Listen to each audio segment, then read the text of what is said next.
UPSC की परीक्षा में पूरे देश में प्रथम स्थान प्राप्त करने वाले सचिव नेहरा हमारे साथ है, करेंगे उनसे खास बातचीत। नेहरा जी, आपका स्वागत है। सबसे पहले तो आपने जो बड़ी अचीव आपने एक गांव के लेवल से आप उठे हो, तो इसमें क्या क्या आपकी इसमें तकलीफ आई है? सर, इसमें कई तरह की तकलीफ आई। एक तो सबसे पहले जैसे मैंने बताया, हिंदी मीडियम से जब आगे इंग्लिश मीडियम में गए, बीटेक की तैयारी की, आईआईटी की तैयारी की, तो कहीं ना कहीं एक लैग था, एक कमी थी जिसको पूरा करने में 1-2 साल लगे।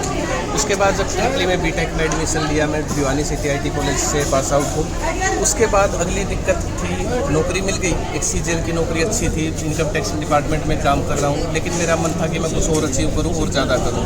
तो उसके साथ तैयारी करना काफ़ी डिफिकल्ट था, क्योंकि आप जॉब के साथ आपको 9 to 6 आपकी जॉब है, उसके बाद आप इतने थक जाते हैं कि आगे आपके पास एनर्जी नहीं होती कि आप आगे पढ़ पाओ। तो अपने आप को मेंटली इतना स्ट्रॉन्ग रखना कि मैं ऑफिस में भी जब भी मेरा लंच होता था, जितना टाइम मिलता था मैं उसमें पढ़ता था।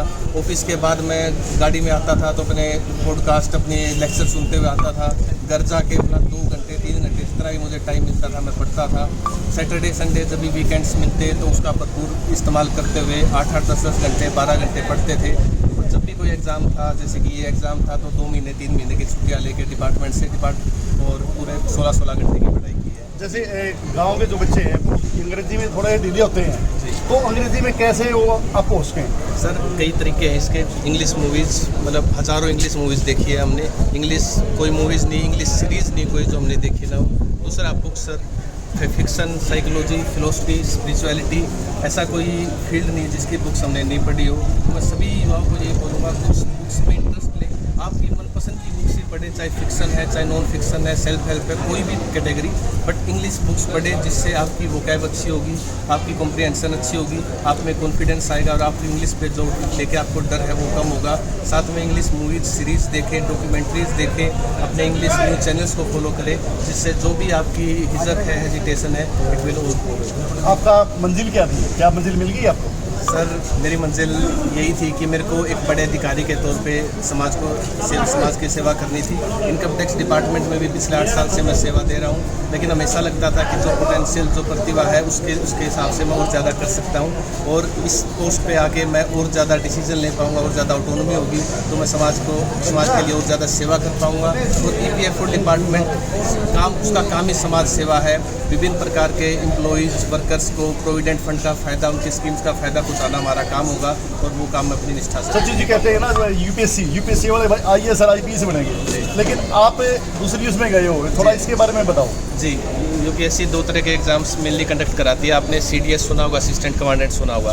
उसके अलावा सबसे मेन एग्ज़ाम यूपीएससी आईएएस का लेती है, जिसके तहत आईएएस, आईपीएस, आईएफएस सेलेक्ट होते हैं। ये एग्ज़ाम एक डिफरेंट तरह का एग्ज़ाम है जो यूपीएससी नीड बेसिस पे लेती है। ये रेगुलर नहीं होता, ये 10 साल बाद एग्ज़ाम हुआ। 2015 में भी मैंने एग्ज़ाम दिया था, जब मैं बिना तैयारी के, बिना सिलेबस को देखे ऐसे ही चले गए थे, 2 नंबर से रह गया था। बट ये एग्ज़ाम सेकंड 2015 के बाद से अभी आया है, तो इसके सिलेबस डिफरेंट है। इसमें आप असिस्टेंट कमिश्नर लगेंगे ईपीएफओ डिपार्टमेंट में। तो यूपीएससी ये नीड बेसिस पे एग्ज़ाम लेती है। जी, यहाँ पे सुना है कि मेडिसिन काफ़ी करते हैं आप। हाँ, उसका क्या है? मेडिटेशन सर, ये कुछ कह लीजिए सिचुएशंस लाइफ में ऐसी आई, कुछ मेरे को और डीप मीनिंग लाइफ का जानना था, तो मैं स्पिरिचुअलिटी की तरफ इंक्लाइन हुआ। उसके बाद मैंने गीता, उपनिषद, वेदांत से लेके हर तरह की spiritual, non duality, eastern western philosophy सब कुछ पढ़ा है। और मेडिटेशन ने मेरे को बहुत हेल्प की कठिन परिस्थितियों का सामना करने में, अपने आप को काम रखने में, और बिना समाज की टेंशन लिए, बिना लोगों के विचारों को सुने, अपने जो गोल था मेरा। कितना समय निकालते थे आप? सर, मैं मेडिटेशन के लिए सुबह कई बार आधा घंटा रेगुलरली करता हूँ, और रात को सोते हुए मैं हर रोज़ सोते हुए मेडिटेशन करके। और सुना है कि 800 किताबें आपकी सेल्फ में अपनी अलमारी में रखी हुई है, तो कौन सी किताबें पढ़ते थे भाई? आज कौन सी किताब पढ़नी है और कितने दिन में पढ़ लेते हैं? अच्छा सर, जोन कई बार फेज आते हैं, जब जैसे बीच में मैंने बताया 2-3 साल जब मैं तैयारी नहीं कर रहा था, 2018 से 20 के दौरान, जब हर साल मैं करीब 200 या 250 बुक पढ़ता था। 1 दिन या 2 दिन में मैं ये कंप्लीट करता था, क्योंकि मैं घर से आके मेरे को बिना पढ़े चैन नहीं आता, मेरे को नींद नहीं आती, तो मैं कम से कम 1 बुक पढ़ के सोता था। और मेरे इतना मैं बुक्स पढ़ रहा था, my dreams use to be in English, मतलब रात को मैं सपने भी लेता था वो इंग्लिश में होते थे। तो वो चीज़ें थी। बुक्स से हमेशा से एक फ़ैन हूँ मैं बुक्स का। बुक्स ने मेरे को इतनी कह लीजिए कॉन्फिडेंस, एक आत्मशक्ति दी कि इन सिचुएशन का सामना करते हुए मैं यहाँ तक पहुँचा। एक कोरोना काल के दौरान बड़ा आपके ज़िंदगी में काफ़ी ऐसा डिफिकल्ट चीज़ें आई हैं, तो कैसे हो रहे हैं? सर कोरोना बिल्कुल मेरे लिए काफ़ी विषम परिस्थितियों से भरा समय था। उसके दौरान मैंने अपनी पत्नी, अपने पिता और अपनी छोटी बहन को खोया है। कोरोना की तीनों वेव्स में 2020, 21, 22 में एक फैमिली मेम्बर को खोना आसान नहीं होता। इसके ये मुश्किल था मेरा फेज़, लेकिन स्पेशली मेरी मदर और मेरी बहन, उनका शुक्रगुजार हूँ मैं कि उन्होंने मैंने अपनी जिम्मेदारियां निभाई, बट वो मेरे को इम्पोर्टेंट चीज़ों के लिए ही बोलते थे और बाकी जिम्मेदारियां उन्होंने खुद निभाई हैं। उनका कहीं ना कहीं मैं गुनहगार भी हूँ। कुछ परिस्थितियाँ, कुछ जिम्मेदारियां मैं निभाने में कमी रह गई, क्योंकि मेरे को जॉब भी करनी होती थी, तैयारी भी करनी होती थी। बट आई थिंक अब वो मेरे को माफ़ कर देंगे इस उपलब्धि के बाद। लेकिन उस सिचुएशन से निकलने का मैं सबसे बड़ा योगदान मेरे दोस्तों का और मैं अपनी मेडिटेशन प्रैक्टिस का बोलूँगा। मेरे दोस्त हमेशा मेरे साथ थे। यहाँ भी अपने डॉक्टर विनय लवान, मेरी बहन मेरे पिता के इलाज के दौरान लास्ट टाइम भी वो कहते थे तुम अपना पढ़ाई करो, हम यहाँ पे है, तेरा भाई है यहाँ पे, सब संभाल लेगा।